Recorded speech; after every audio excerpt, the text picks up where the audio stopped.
খেয়ে না ধরবে গলা কেন?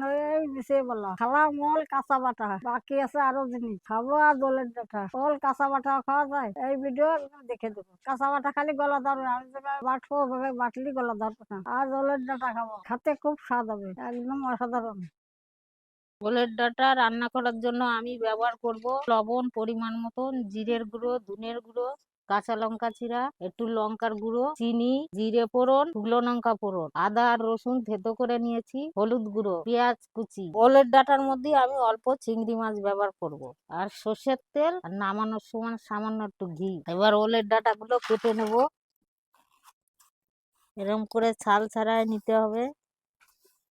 আপনারা ভয় পাবেন না, রান্নাটা পুরো দেখুন, আপনারা বাড়িতে বানিয়ে খাবেন, দেখবি একটুও গলা ধরবে না।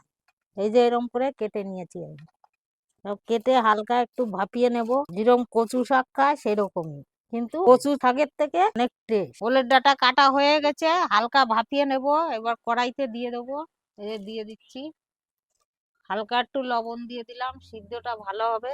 নাড়িয়ে সারিয়ে দিচ্ছি, লবণটা ভালো করে গায়ে ভরে যাবে। 10 মিনিট মতন সিদ্ধ হবে, 10 মিনিট পরে এরকম করে দেখবো গলেছে নাকি, নামিয়ে দেবো। আমার 10 মিনিট হয়ে গেছে, সিদ্ধ মনে হয় হয়ে গেছে, এই দেখুন হয়ে গেছে, নামিয়ে দেবো। ভালো করে জলটা ঝরিয়ে নিতে হবে, চেপে চেপে জলটা বের করে নিতে হবে, নালে হালকা গলা কুটকুট করতে পারে। জলটা ঝরানোর জন্য আমি ফুটো থালা ব্যবহার করছি, আপনারা ঝুড়ি এবং ফুটো থালা থাকলে ব্যবহার করবেন। তেল দিয়ে দিচ্ছি, সরষের তেল দিচ্ছি, জিরে ফুটছে, এবার শুকনো লঙ্কা দিয়ে দিচ্ছি, লাল লাল করে ভাজা হবে। তারপর পেঁয়াজ আর লঙ্কা দিয়ে দেবো, কাঁচা লঙ্কা। খুব সুন্দর গন্ধ বেরিয়েছে, এবার দিয়ে দিচ্ছি পেঁয়াজ কুচিটা, একটু ভেজে নেব, নাড়িয়ে চাড়িয়ে একটু লাল লাল করে ভেজে নেব। চিংড়ি মাছটা আমি কাঁচাই দেবো, কাঁচা দিলে বেশি টেস্ট হবে, তার জন্য কাঁচাই দেবো। লঙ্কা কুচিটা দিয়ে দিচ্ছি, আদা আর রসুন থেতো করে রাখছি সেটা দিয়ে দিলাম, হলুদ দিয়ে দিচ্ছি পরিমাণ মতন, লবণটা দিয়ে দিলাম, সব দিয়ে দিচ্ছি, লঙ্কার গুঁড়ো দিয়ে এবার নাড়িয়ে চাড়িয়ে ডাঁটাটা দিয়ে দেবো, ওলের ডাঁটা, যে ওলের ডাঁটাটা দিয়ে দিচ্ছি।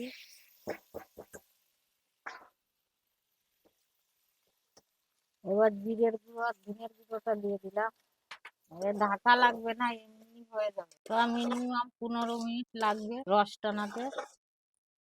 চিংড়ি মাছে একটুখানি হলুদ মাখিয়ে নিচ্ছি,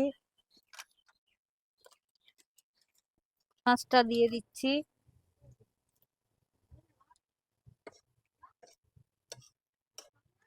ভালো করে নাড়িয়ে চাড়িয়ে নিচ্ছি। এই প্রায় হয়ে এসছে, 5-6 মিনিট হয়ে গেছে, আর 7-8 মিনিট হলে হয়ে যাবে। গন্ধ বেড়েছে হেবি সুন্দর, পুরো ওলের ডাঁটা রস টেনে গেছে। এবার নামিয়ে দেবো, একটুখানি ঘি দিয়ে দেবো, চিনিটা দিয়ে দিলাম, সামান্য একটু ঘি দিয়ে দেবো।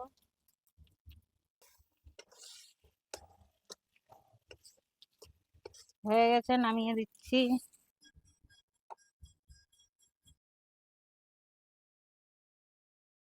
এইভাবে রান্না করলে ওলের ডাঁটা গলা ধরে না। এই দেখো আমি খাচ্ছি,